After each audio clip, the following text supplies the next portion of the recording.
예, 여러분 안녕하세요. 최백은 TV 50일의 특별 편성 편입니다. 최백은 TV에서는 사실 게스트를 잘 안 모시는데요. 그동안에 우리가 보시면 아시겠지만은 고인이 된 박원순 시장님, 그리고 이재명 지사, 그리고 용해인 의원 정도가 게스트로 출연한 적이 있습니다. 네, 오늘도 이제 특별 편성으로 게스트를 한 분 모셨습니다. 기본소득 국민운동에 어떻게 보게 되면은 전도사라고 할 수 있는 대표 선수라고 할 수 있는 김세준 교수님입니다.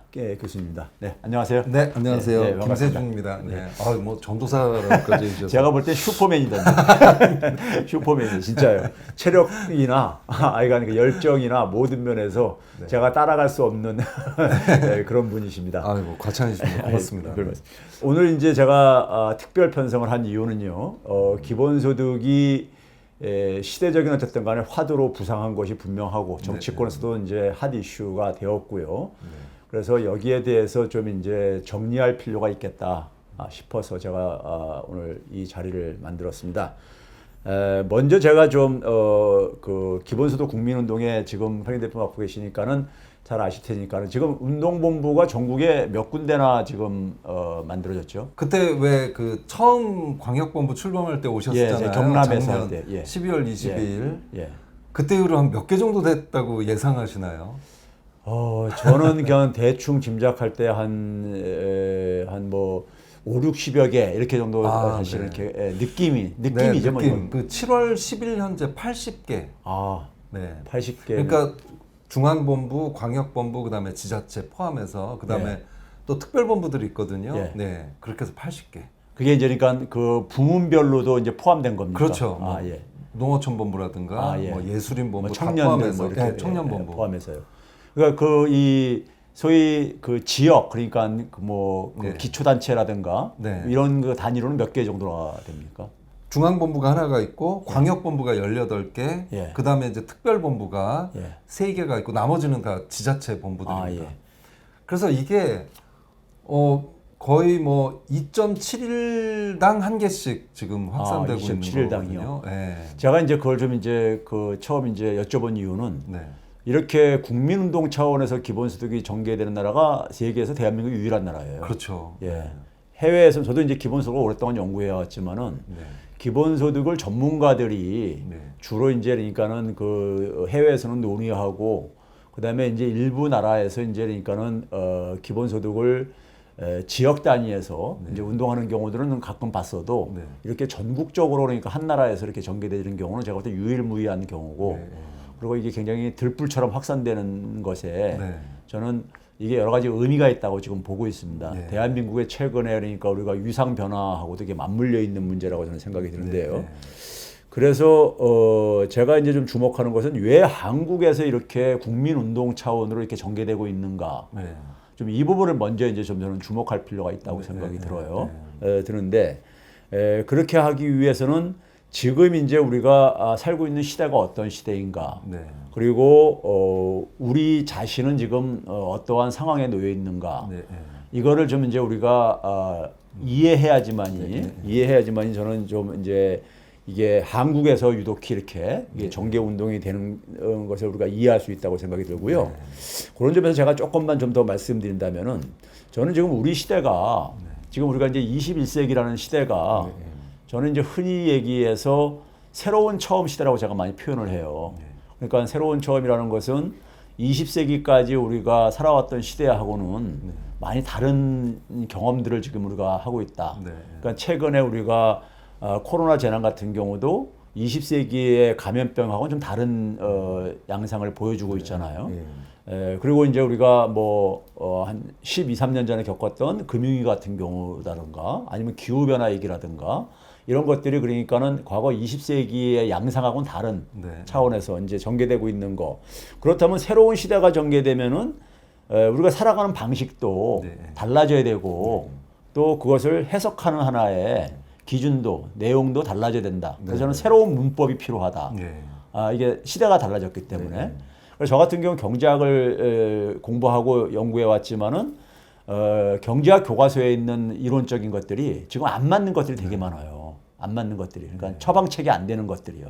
이제 그런 점에서 새로운 문법이 필요하다. 경제 문법이 필요하다. 저는 이렇게 생각을 하고요. 이제 이런 상황 속에서 근데 제가 주목하는 건 대한민국이 갑자기 선진국으로 부상을 하고 있다 이겁니다. 그러니까 선진국이라는 것은 제일 앞에 가는 나라를 이제 의미를 하잖아요. 표면적인 의미가요. 외형적인 의미가요.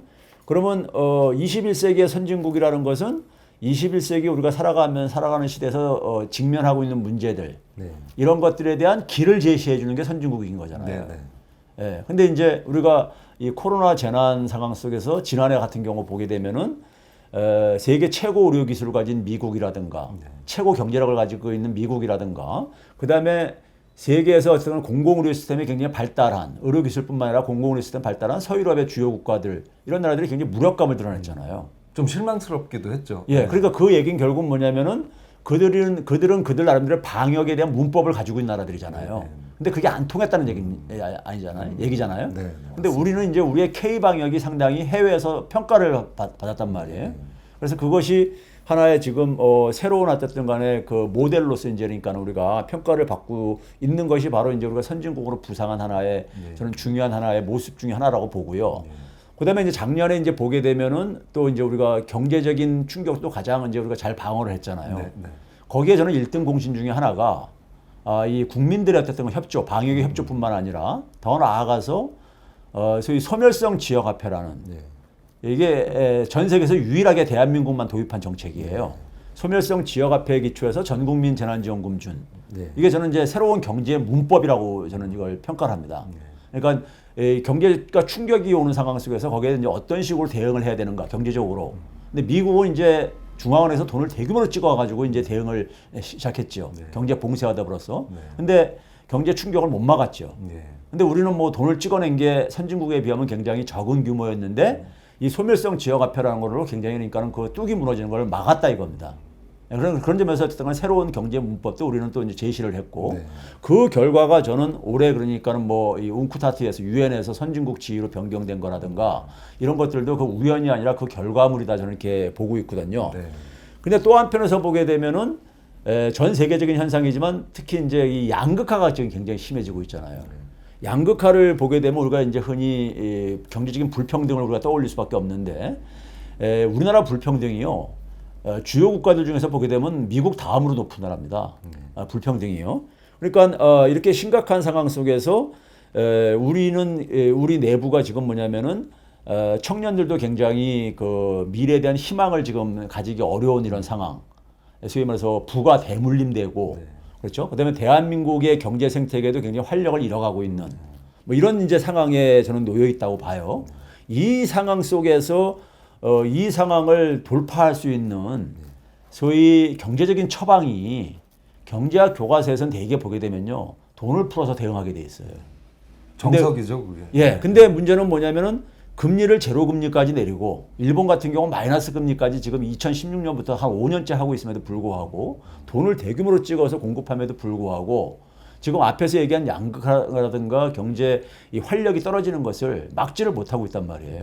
그 얘기는 20세기까지의 경제 문법이 작동을 안 하고 있다는 것을 말하는 거고 새로운 경제 문법이 필요한 것이다. 그럼 이러한 상황 속에서 결국은 이제 우리가 어떻게 이걸 돌파를 해야 나가야 되느냐. 저는 그 문제하고 지금 떠오르는 기본소득하고 밀접하게 관련이 있다고 보는 거죠. 기본소득이 그러니까 새로운 경제 문법 중에 하나로 지금 그러니까 의미를 갖다 보니까는 사람들이 그러니까 거기에 대해서 그러니까 관심을 갖게 되는 것이고 그런 점에서 기본소득은 기존의 경제학의 하나의 개념을 가지고 이해하기가 좀 어려울 수 있는 것이다. 새로운 관점으로 해석을 해야 된다. 하는 것을 제가 좀 전제로 미리 좀 이제 장황하게 설명을 드린 거고요.